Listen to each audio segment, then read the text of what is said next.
and it turned out pretty well. I guess I can't complain. So I think this is going to be the goal now with the body itself. Welcome back to the Workbench, where we try to make things. And what we're trying to make right now is Revell's 1971 Mach 1 Mustang. And this is for the Blue Ox Model Shop's Street Machine group build. And it's going to be a quick update today, guys. So what we're working on is getting the body painted. We fixed up the stripe that was damaged yesterday. Playlist in the description if you need to get caught up. But we got that fixed up yesterday. Now we need to get the body painted. And before I do that, I wanted to just run, I guess, a test spoon, run some test paint and make sure everything is gonna work out okay. And I don't know if I've shown you guys, but the paint I'm using is U-POL's Expert Acrylics. This is gloss red, and then we have the gloss crystal clear, if I can say the words, gloss crystal clear. That's hard to say. Anyways, but it's from U-POL. You can pick this stuff up at AutoZone. It makes it nice and easy. I like the U-POL products. I've used their stuff a lot, so I thought we'd give this a try. And it's turning out pretty good. So I went ahead and shot a spoon so we can kind of see how this is going to turn out. I don't know which. Let me show it down below here. It might look a little better. Let me straighten the camera also. There we go. This might look a little better down below, but you can, because I think you can see the gloss on it. So one coat of red, one coat of clear. That's all this is here. And I did go ahead and throw one of the decals. This is one of the license plates from the decal sheet that I'm not going to use. So I threw that on there to see how the clear reacts to that. So it was red, decal, clear. And I think looks pretty good. I mean, it's dry. We're good to go. Obviously, this would need a couple more coats to clear, and then we can polish it and all that. But honestly, it's not bad just as it is. I do have to be somewhat careful. So I'm shooting outside in the garage. My booth is out in the garage, and it is even in the morning. So I'm shooting the paint in the morning. So I did this just earlier today in the morning, and it's still 85 degrees outside. Now it's a hair bit cooler in the garage just because it's cooled off overnight, and it's getting down to about 77 degrees. This is Fahrenheit, of course, at night. So it's a little bit cooler, but it's wet. It's very humid down here in Southeast Texas. So what I do is I have a little portable, I should say, air conditioner. I run it. As soon as I get up, I turn it on. It keeps it cool. I would say 77-ish, maybe even gets up to about 80, I guess, out there, but it dries out the air a little bit. So what I have to be very careful of is, so for example, this spoon, I came from inside the house, which is nice and dry. I carry the spoon outside just through a breezeway. It's not very far, but it's far enough that the humidity hits the spoon. And when I get into the garage, I have to make sure and give it a good cleaning with a lint-free rag, because it will get a little moisture on it. It's very strange. So I go from no humidity to high humidity to middle humidity in the garage. So before I spraying, because I've noticed I've been spraying things in the past, and I'll get some fish eyeing. And I know that's what's happening, is it's just picking up, you don't even see it, but it's just enough that if you don't give it a good wipe down before you spray, it's there. Even though I'll give it a good, I do all my wet sanding and everything here in the house, here in the workroom, in a sink and whatnot I have here in the workroom. But when I carry it, literally it's, I don't know, 15 feet, 20 feet through a breezeway, outside breezeway, into the garage, a detached garage. I do have the AC that little AC running, which has brought the humidity down, but not to zero, obviously. Where it's, we're closer to zero here in the house.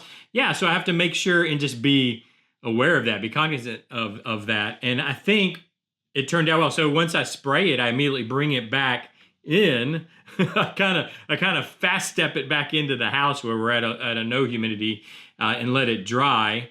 And it turned out pretty well. I guess I can't complain. So I think this is going to be the goal now with the body itself. I've already given it a little bit of a wet sand just to get some of the imperfections. If I remember right, there was a few more. Yeah, there's a few right in here I need to kind of wet sand out to get, in fact, let me show it down below. It's just little specks that got in here somehow over time. Actually, that one just wiped off, but there's some little spots that I need to just give a little wet sanding to make sure and get it very clean. And then I'm just gonna go through the same process as to taking it outside. I'm gonna make sure, you know, it gets cleaned inside and all that where it's nice and cool. But once I get it out in the morning, out to the garage, out to the spray booth, it gets a very good wipe down before it actually gets sprayed. And I think we'll be good for the clear. I think we'll be good to go. Anyways, let me know what you think. Again, this is just a quick update because that's basically, I mean, that's all I could do this morning because now it's too hot out there. It quickly gets up into the 90s, and that out, my little AC out there just cannot keep up. And it quickly gets overpowered, and it gets hot. It gets hot in that garage.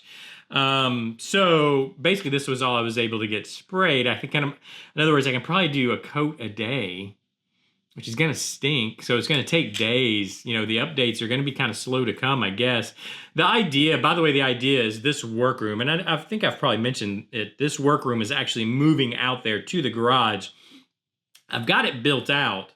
In other words, all the walls are insulated and drywalled in. So I don't know how it works around the country, but the way it works down here is if you have a detached garage, they're usually not built out. It's just 2x4 construction. Just quick background on it. When I moved into this house, when I bought the house, yeah, detached garage, 2x4 construction. So there's no wall. I mean, there's exterior walls, but then there's no interior drywall or anything in the garage. There was 2 outlets. Where there was one outlet for the garage door opener and then one outlet in the garage. So anyways, I've built all that out. I've got, oh gosh, I don't know. I think probably a dozen, 15 outlets now throughout the garage, including in the ceiling so that I can plug in lights in the ceiling. It's fully drywalled in, insulated. The walls are fully insulated. I've got all the drywall for the ceiling only partially installed because I need to get the insulation. That's the last thing I need actually is insulation for this, to go in the ceiling, go in the kind of the attic space. But I have the drywall to go in. I've got to do that. And then of course it's going to take about a 1.5 ton mini split to condition the space for winter and summer. So in the winter, we go below freezing. In the summer, yeah, I mean, it's 100 plus 120% humidity, whatever it is. You know, so we have a pretty good swing of temperature and humidity. It's always humid, let's just be honest. So I need to condition the space. And then once that happens, this will be all this here, everything moves out there, and I won't have this issue where I'm going in and out. Everything will live in that one space, and it's going to be really nice. And that's where I'll shoot all this from. Anyways, just a quick background on that space outside that will be coming. We're working on it. Slow go, time, money, you know how it is. Anyways, thank you for joining me. I know this is not much of an update other than we got to look at the color, I guess. This will be the final color. Let me know what you think. I like it. I think it's going to look, it's going to look good. Red always looks good. I mean, you can't go wrong with red. Anyways, let me know what you think down in the comment section down below. Hit that. There's the playlist down in the description if you want to get caught up. Like, subscribe, ring the bell. I don't know. Do all those things everybody tells you to do on YouTube. And I'll see you tomorrow. Bye-bye.